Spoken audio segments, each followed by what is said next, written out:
Waalaikumsalam warahmatullahi wabarakatuh. Nah, ini dengan Bapak Winarto ya. Iya, Bapak Winarto di sini selaku guru mapel di UPTSD 2 Bandung Baru ya Pak ya. Betul. Nah, jadi Pak Winarto ini guru mapel pendidikan agama Islam dari kelas 1 sampai kelas 6 ya Pak ya. Baik. Bapak gimana kabarnya hari ini? Alhamdulillah kabar saya sehat.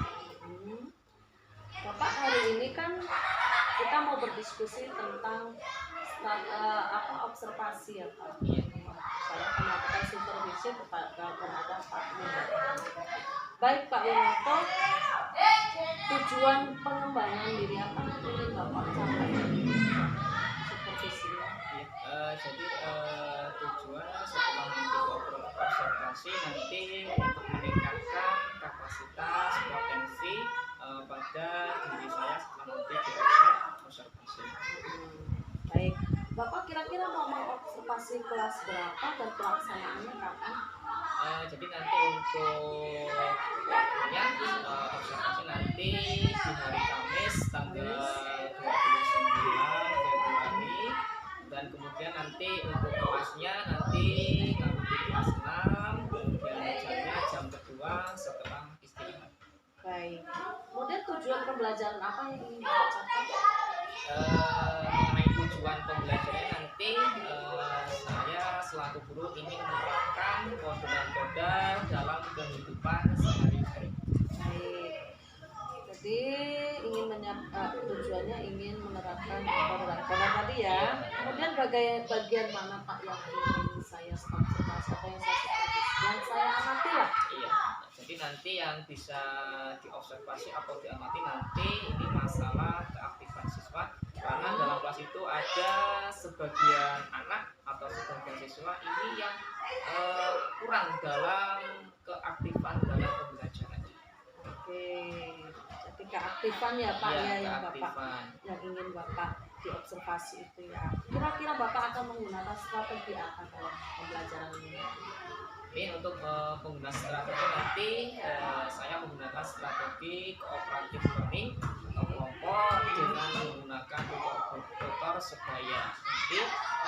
Jadi untuk anak-anak yang mempunyai pengetahuan yang lebih atau yang luas bisa menularkan kepada anak-anak yang kurang dalam tanda kutip pengetahuan yang kecil atau yang lebih.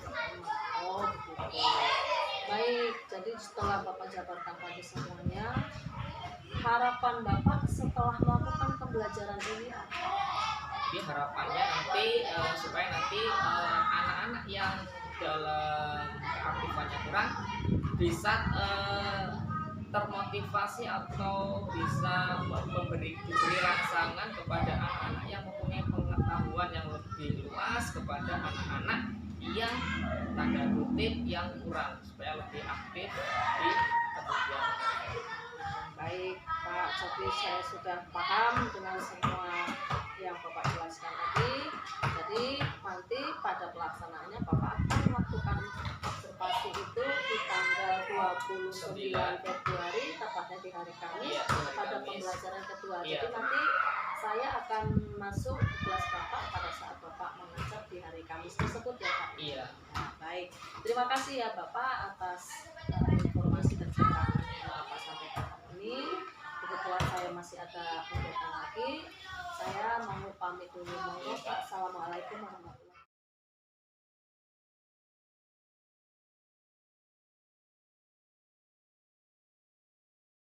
Bismillahirrahmanirrahim. Assalamualaikum warahmatullahi wabarakatuh.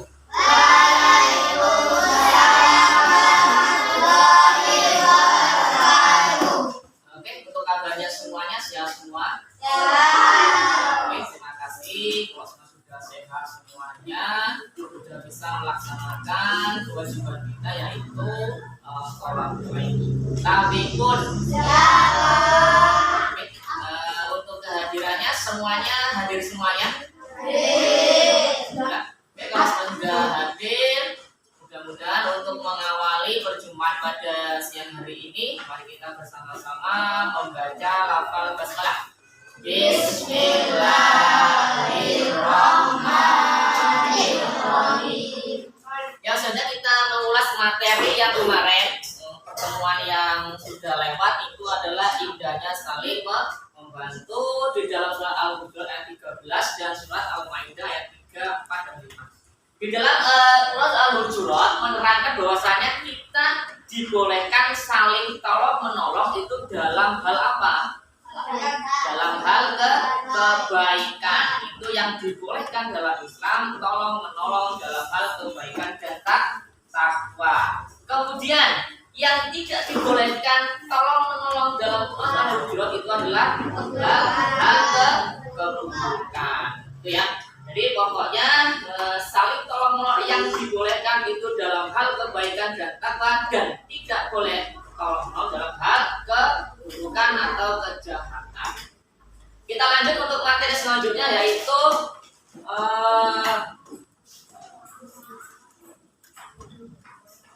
pengertian kodo dan koda. Coba semuanya dilihat di layar depan semuanya. Lihat semuanya. Jadi iman kepada kodo dan koda. Coba sebelum kita lanjut yang selanjutnya ke materi selanjutnya, apa toh itu pengertian dari iman? Ayo, apa itu? Meyakini, mempercayai, apalagi? Ya, meyakini dengan sepenuh hati. Kita lihat pengertian dari iman. Iman itu ialah engkau percaya pada Allah, para malaikatnya, kitab-kitabnya, para rasulnya, hari akhir, dan engkau percaya kepada qada dan yang baiknya atau yang buruk. Jadi rukun iman itu ada berapa sih? 6. Ada 6. Iman kepada qada dan qadar itu adalah rukun iman yang keberapa? 6. Yang ke-6. Kita lanjut. Nah, sekarang pengertian qada dan qadar. Coba dilihat, qada berarti hukum atau keputusan, perintah, kehendak, dan mewujudkan atau menjadikan. Jadi qada itu mempunyai beberapa makna, bisa hukum, keputusan, perintah, kehendak, dan mewujudkan atau menjadikan. Selanjutnya pengertian dari qada. Apa itu qada? Berarti kekuasaan atau kemampuan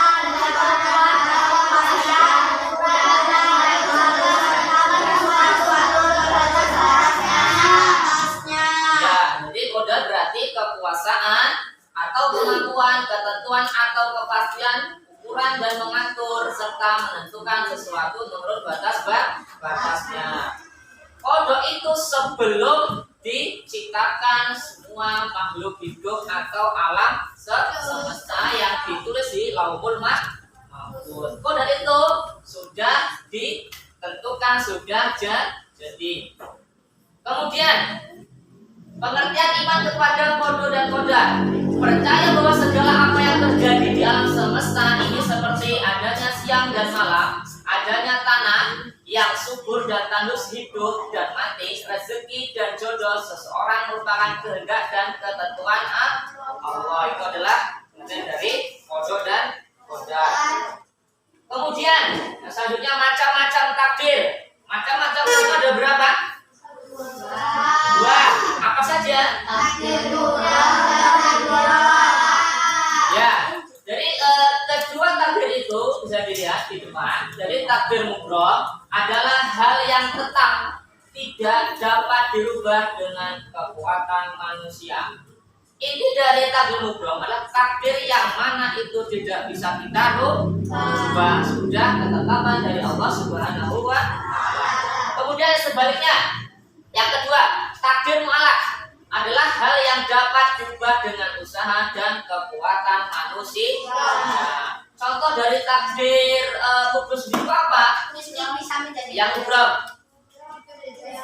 jenis kelamin, apalagi hari kiamat, kemudian mati, kemudian apa? Ya, kemudian jodoh itu adalah takdir mubrom yang mana itu tidak bisa kita rubah. Yang selanjutnya takdir mu'alaq. Coba Pak Guru ingin lihat sampai contoh dari takdir mu'alaq apa? Kita menjadi bodoh menjadi pintar. Ya, bodoh menjadi pintar. Coba apa contoh miskin menjadi kaya, itu takdir mubarak yang mana itu bisa kita rubah. Dengan cara apa kita bisa merubahnya? Berusaha. Kita lanjut. Tanda-tanda keimanan pada qada dan qadar. Bapak yang melihat, menyadari dan meyakini bahwa segala apa yang diperoleh dan dialami manusia baik berupa nikmat ataupun musibah pada hakikatnya merupakan ketentuan dan kehendak Allah yang telah tertulis dalam lauh mahfuz. Jadi sebelum manusia diciptakan, sebelum kita diciptakan, sebelum dunia diciptakan sudah tercatat di mana? Di lauh mahfuz. Kemudian yang kedua, orang yang beriman pada takdir menyadari bahwa ia tidak mengetahui apapun yang akan menimpa dirinya. Manusia hanya bisa berikhtiar dan tawakal. Kita lanjut. Nah, sekarang pengertian dari ikhtiar. Coba, apa sih itu makna dari ikhtiar?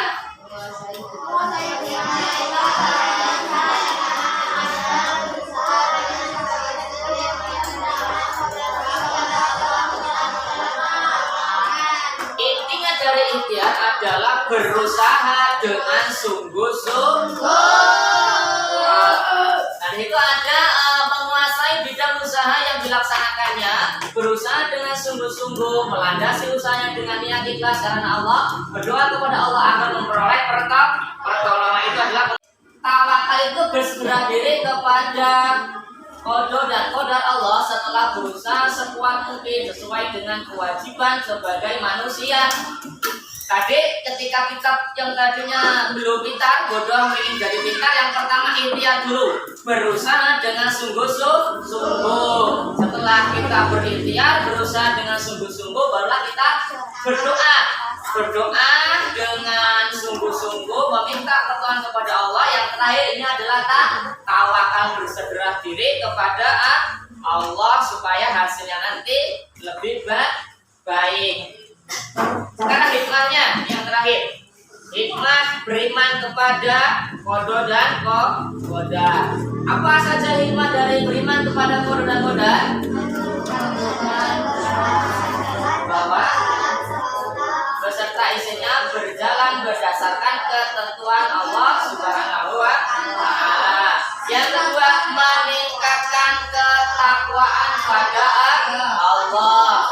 Yang terakhir, menunjukkan sikap dan perilaku suci serta menghilangkan perilaku tercela. Jadi hikmahnya, ketika seseorang sudah mengimani qada dan qadar, itu adalah menumbuhkan kesadaran bahwa alam semesta beserta isinya berjalan berdasarkan ketentuan Allah. Yang tak kalah penting, yang nomor dua, meningkatkan ketakwaan kepada Allah. Dan yang terakhir, menumbuhkan sikap dan perilaku terpuji serta menghilangkan perilaku tercela. Sebelum kita mengerjakan evaluasi, mengerjakan soal, kira-kira ada yang tanyakan untuk materi hari ini? Sudah paham? Oke, kalau sudah paham, nanti Pak Guru bagi kelompok, silakan nanti bekerjakan. Nanti ini yang laki-laki bertiga, ini berempat, kemudian ini satu kelompok, yang sana satu kelompok. Jadi ada 4 kelompok. Pak Guru bagi nanti silakan dikerjakan di sini. Silakan dikasih nama, kemudian dijawab di bawahnya. Kalau nggak muat nanti boleh di belakangnya.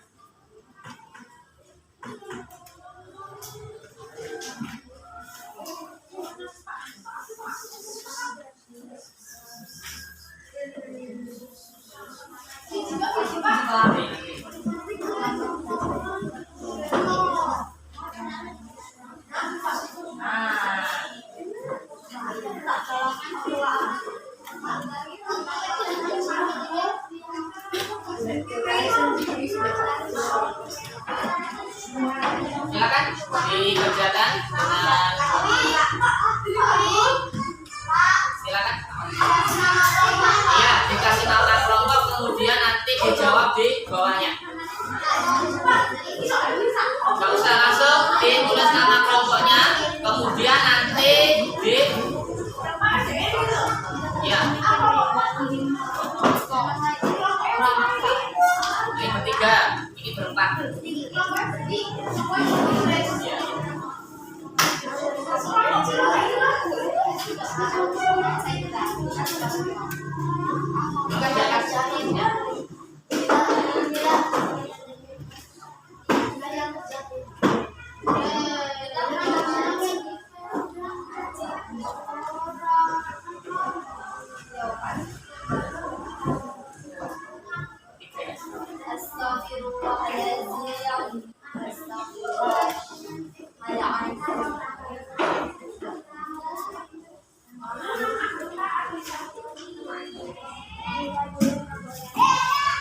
Silakan kerja kelompok, kerja sama, kerja tim, semuanya buatkan kerja.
Waktunya masih 4 menit lagi.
Yuk, saya sebisanya kita jelaskan. Nanti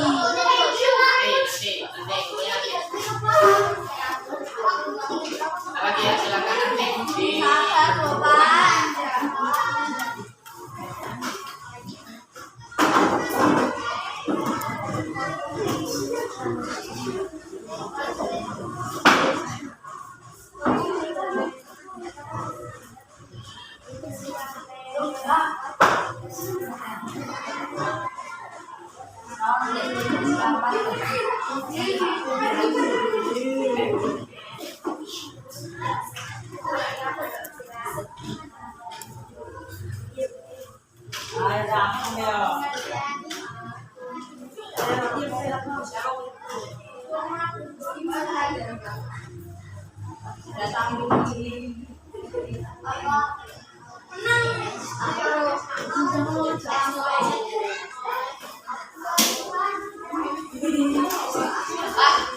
udah selesai belum?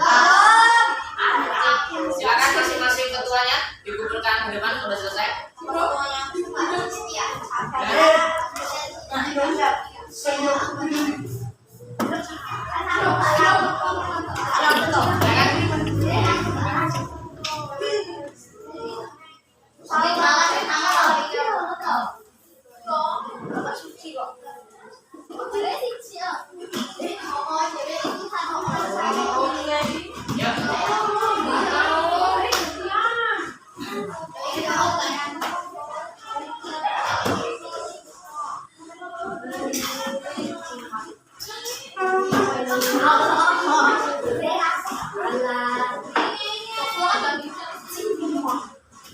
Ya, semua ya, untuk semua. Dari evaluasi tadi yang kalian kerjakan itu bisa mengerjakan semua ya. Itu gila. Oke, untuk kegiatan selanjutnya, jadi silakan untuk bersiap-siap. Mudah-mudahan di pertemuan minggu depan kita masih bisa bertatap muka lagi. Untuk belajarnya silakan ditingkatkan, belajarnya, mainannya dikurangi. Untuk mengakhiri perjumpaan pada siang hari ini, mari kita bersama-sama mengucap lafal hamdalah.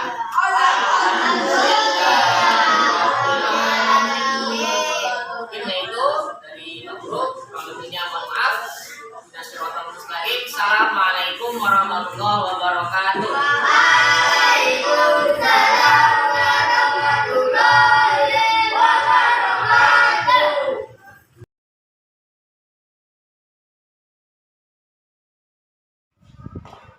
Baik, assalamualaikum warahmatullahi wabarakatuh. Waalaikumsalam warahmatullahi wabarakatuh. Kenalkan, saya Umi Salamah, CGP Angkatan 9 dari UPT 2 Bandung Baru. Hari ini saya akan melaksanakan wawancara kepada rekan sejawat saya, yaitu Bapak Winarto, di mana Bapak Winarto ini adalah kemarin kami sebelum melaksanakan kegiatan pasca ini, kami sudah melakukan 2 kegiatan, yaitu kegiatan pra-observasi dan observasi, pelaksanaan observasi. Kemudian di sebelah kanan saya ini adalah Ibu PP, Ibu Mutasari SPD. Beliau adalah pendamping saya di lapangan selaku pengajar praktik. Baik, kita langsung saja ya Pak Winarto. Kemarin sesuai kesepakatan kita melakukan wawancara setelah Bapak melaksanakan observasi atau melaksanakan mengajar di kelas.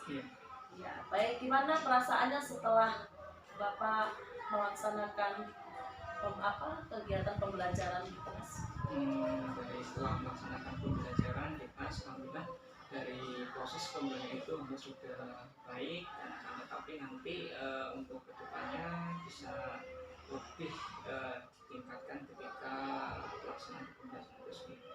Baik, Sejauh yang sudah Pak Winato, ini kemarin Pak Winato melaksanakan observasinya di kelas apa ya, kelas 6 ya? Kelas 6 ya. Di kelas 6 materinya tentang kemudian kontrol dan kodam. kemudian kontrol dan kodam. Baik, bagaimana perasaan Pak Win setelah masuk ke pembelajaran tersebut terhadap anak-anak, gimana rasanya? Rasanya alhamdulillah cukup senang, tentunya cukup bahagia karena dengan proses itu kita sebagai seorang guru lebih meningkatkan kemampuan guru dalam pembelajaran, dalam proses mengajar sendiri. Agak dikasih volumenya ya Pak ya. Kemudian Pak, Ya. ada nggak hal-hal yang baik yang sudah Bapak terapkan dalam pembelajaran? Tentunya hal yang positif, hal yang baik dalam proses pembelajaran ini mengenai keaktifan siswa. Ya. Tentunya itu karena dalam proses belajar tentunya ada beberapa hal anak ini yang dalam proses belajarnya keaktifan itu kurang aktif dalam pembelajaran sendiri. Kira-kira Pak, skala berapa, di posisi skala berapa Bapak antara 0 sampai 10 itu dalam kegiatan tersebut? Posisi Bapak itu dalam posisi mengajar skalanya berapa? Mungkin dari skala dari poinnya itu ya. Ya itu ya tentunya belum dikatakan sempurna ya, tapi insya Allah alhamdulillah bisa mendekati dari sempurna itu sendiri. Kira-kira angka berapa? Sekitar ya 8 sampai 9. Baik, sudah mulai, berarti sudah tinggi ya Pak ya. Terus ada nggak Pak hal-hal yang perlu Bapak tingkatkan dalam pengembangan Bapak mengajar? Untuk peningkatan ya Bu ya, tentunya itu ada yang pertama itu daya tarik guru untuk siswa, supaya siswa itu dalam proses belajarnya itu lebih tertarik dan lebih aktif dalam pelaksanaan pembelajaran itu sendiri. Luar biasa. Oke. Kemudian apa sih Pak rencana Bapak terkait pembelajaran di kelas yang ingin Bapak kembangkan lagi dari yang Bapak laksanakan? Ya, tentunya yang tak kalah penting ini mengenai media yang juga ini juga bisa melaksanakan, bisa menggunakan selain dengan PowerPoint, LCD, tentunya bisa menggunakan media HP juga, supaya anak itu terkesan ketika mengerjakan soal langsung anak itu bisa mengerjakan secara online dan mengetahui nilai masalah itu akan mempengaruhi daya tarik siswa untuk lebih giat belajar. Oke, baik. Terus kira-kira komitmen apa yang ingin Bapak terapkan dalam kelas itu ke depannya? Ya, komitmen saya dalam proses pembelajaran itu sendiri tentunya seorang guru tentunya banyak ya permasalahan-permasalahan, entah itu dari fasilitas, kemudian anak itu mudah-mudahan kedepannya bisa lebih baik, lebih maksimal, dan dalam proses belajar itu mudah-mudahan bisa anak-anak itu lebih pengetahuannya lebih luas. Baik Pak Winato, dari semua paparan yang sudah Bapak sampaikan, alhamdulillah saya kemarin sudah masuk di kelas, sudah supervisi Bapak, sudah menyaksikan Bapak mengajar, sudah saya lihat memang sudah baik, sudah betul dengan yang Bapak, skala yang Bapak buat tadi, skala yang Bapak buat. Jadi untuk kedepannya saya harapkan Bapak lebih lagi konsisten dalam pelaksanaan metode-metode pembelajaran yang menarik pada siswa, bisa mengembangkan potensi-potensi anak yang memiliki kira-kira prestasi-prestasi yang baik yang bisa ditunjukkan.